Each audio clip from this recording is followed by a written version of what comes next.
Kalunos-lunos ang sinapit ng mga sakay ng isang pampasaherong van kahapon, March 25, 2024. Nangyari ang aksidente bandang alas 12 ng tanghali sa Purok 2 Barangay Luhong Antipas North Cotabato.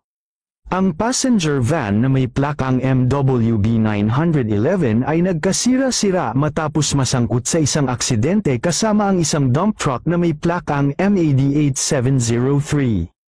Ang dump truck ay may kargang buhangin.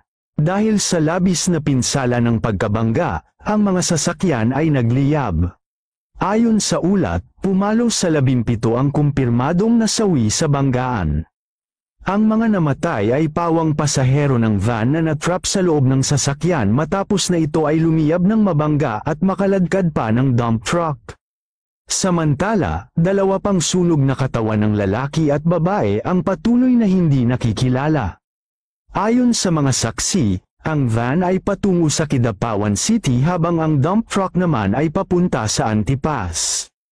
Nag-iisa namang nakaligtas ang ex-kapitan ng Barangay Luhong na si Rosario Lopez Reyes na patuloy na ginagamot sa Antipas Medical Specialist Hospital.